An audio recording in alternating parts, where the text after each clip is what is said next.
Halo, perkenalkan nama saya Tamariska Fendi Putri, mahasiswa Magister Manajemen di Universitas Kristen Indonesia. Pada kesempatan saat ini, saya akan mempresentasikan mind mapping saya khususnya tentang manajemen resiko keuangan yang diampu oleh Prof. Roy Sembel dan juga Prof. Lisinta. Berikut mind mapping buatan saya, yaitu khususnya tentang manajemen resiko keuangan. Ada 7 pembahasan dari pertemuan pertama hingga pertemuan ke-7 di UTS pada saat ini. Yang pertama, kita akan mengenal mengenai introduction, lalu keputusan keuangan, lalu time value of money, lalu yang keempat capital budgeting, yang kelima financial report, dan yang keenam konsep inti dari beberapa teori, dan yang ketujuh 4 pilar McKinsey. Untuk bagian pertama, introduction tentang manajemen resiko keuangan, tentu kita mengetahui apa itu manajemen resiko keuangan, di mana manajemen resiko keuangan adalah proses untuk mengidentifikasi, menganalisis, dan tentunya mengelola resiko yang bisa mempengaruhi kondisi keuangan perusahaan maupun juga organisasi. Nah, resiko itu bisa datang dari mana saja, misalnya dari ketidakpastian pasar, investasi, pendanaan, arus kas, atau bahkan keputusan-keputusan strategis yang diambil oleh perusahaan maupun organisasi. Dengan manajemen resiko keuangan ini, perusahaan bisa meminimal resiko yang ada, lalu bisa mengambil keputusan yang tepat berdasarkan data dan analisis, dan juga menciptakan nilai yang berkelanjutan. Dan secara garis besar ada 2 tujuan perusahaan dalam manajemen keuangan pada saat ini, yaitu maximize shareholder wealth, yaitu meningkatkan kesejahteraan pemegang saham, dan tentunya creating value, yaitu menciptakan nilai lebih, nilai tambah yang signifikan dan berkelanjutan melalui keputusan yang cerdas, efisien, dan penuh perhitungan tentunya. Dalam prakteknya, manajemen keuangan fokus pada 3 keputusan utama.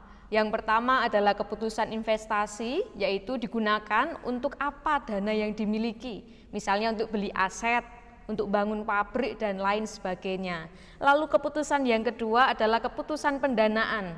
Dari mana sih dana yang didapatkan? Dari utang ataupun modal sendiri begitu. Lalu yang ketiga yaitu ada kebijakan dividen. Apakah laba akan dibagikan atau ditahan secara garis besarnya? Nah, di titik inilah dalam ketiga keputusan ini muncul berbagai resiko yang ada. Ada 3 resiko, yaitu resiko likuiditas, yaitu apakah perusahaan bisa memenuhi kewajiban jangka pendeknya.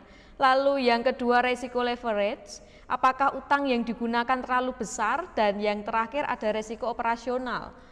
Bagian yang ketiga kita akan membahas konsep fundamental dalam keuangan, yaitu time value of money atau nilai waktu uang. Sederhananya begini, uang sekarang lebih berharga dibanding uang yang sama di masa depan. Kenapa? Karena uang sekarang bisa langsung diinvestasikan dan menghasilkan bunga. Dan ada 2 rumus penting dalam time value of money yang dinyatakan di peta mapping, yaitu future value dan present value demikian. Contoh praktisnya, kalau mau investasi 100 juta dan diperkirakan akan menghasilkan 120 juta dalam 2 tahun, dengan diskonto 10% kita hitung nilainya sekarang. Nah, jika present value-nya kurang dari 100 juta, maka investasi tidak layak.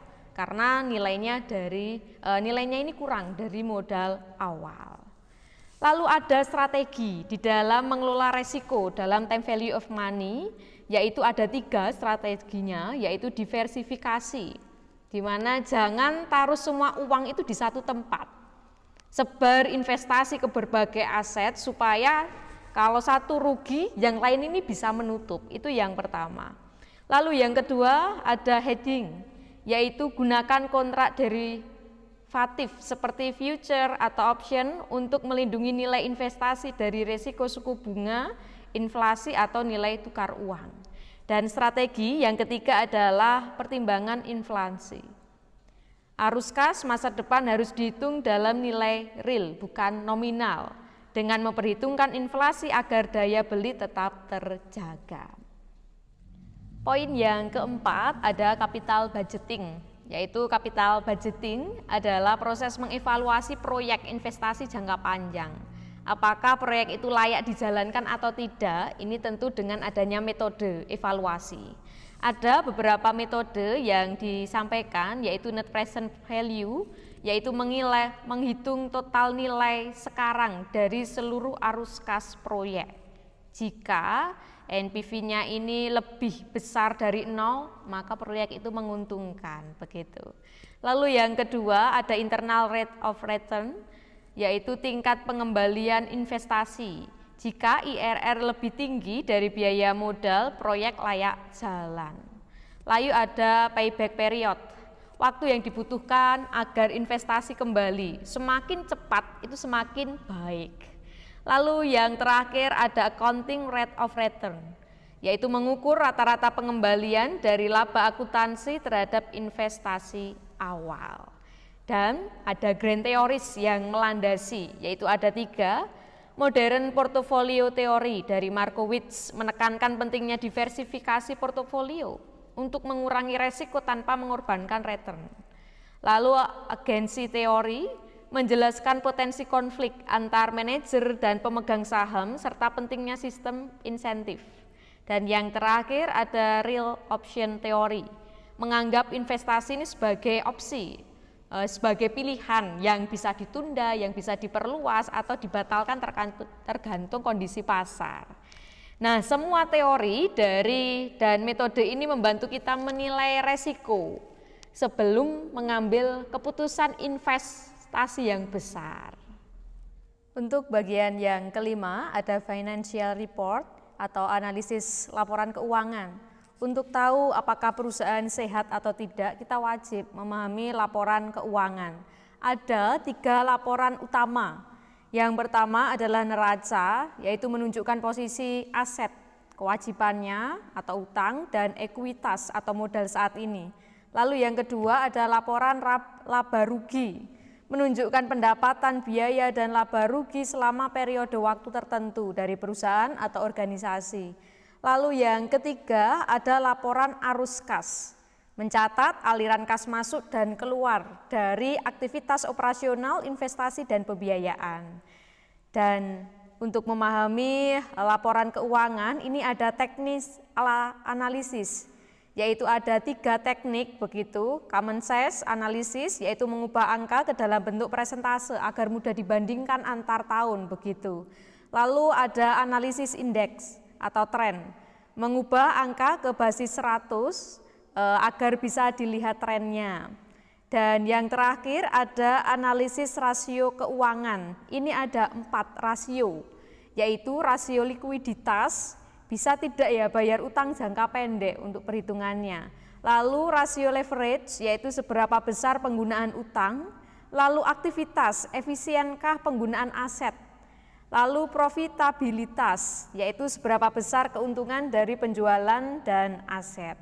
Nah, semua ini, rasio maupun analisis ini digunakan untuk mendeteksi resiko keuangan dan mengantisipasi potensi masalah itu sejak awalnya, begitu.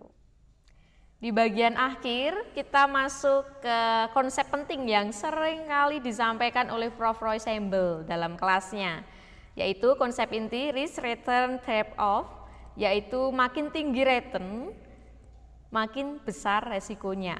Lalu cash is king, arus kas lebih penting dari sekedar laba di atas kertas begitu.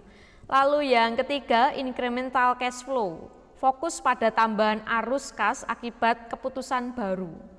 Lalu yang keempat efisien market hypothesis, harga pasar mencerminkan semua informasi. Dan yang terakhir capital structure dan WACC, kombinasi modal utang dan ekuitas harus efisien. Dan yang terakhir ada 4 pilar dari McKinsey, yaitu core of value, kombinasi pertumbuhan, ROIC dan arus kas yang kuat.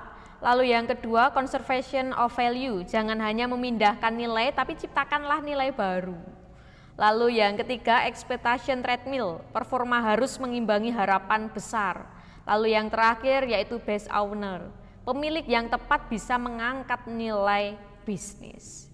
Jadi manajemen resiko keuangan itu memang bukan cuma soal menghindari kerugian atau menghindari resiko, karena resiko tidak bisa dihindari, harus dihadapi dan harus diminimalisir seminimal mungkin. Tapi manajemen keuangan soal bagaimana kita mengambil keputusan keuangan secara bijak, memahami nilai waktu uang, menilai kelayakan investasi, dan mengelola resiko melalui laporan keuangan dan strategi yang tepat. Dan sekali lagi, tujuan akhirnya adalah satu, menciptakan nilai secara signifikan dan berkelanjutan. Sekian presentasi dari saya terkait mind mapping manajemen resiko keuangan saat ini. Terima kasih.